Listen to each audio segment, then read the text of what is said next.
In this video, we will demonstrate how to add a breakpoint to your ASP.NET Web application using JetBrains Rider. First, open up your application.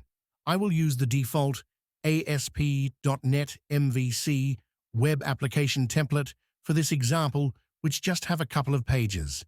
Let's put a breakpoint on the index function or the home page of the website. Then make sure to run your application with debugging.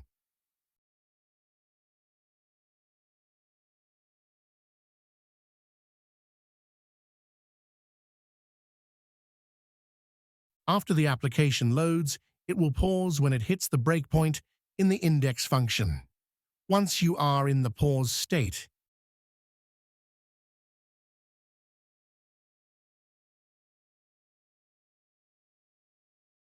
you can step over or into lines of code.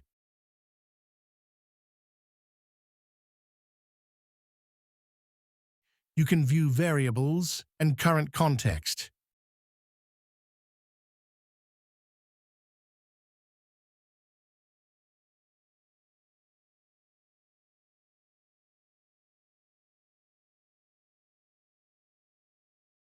And you can click Resume to continue running the application.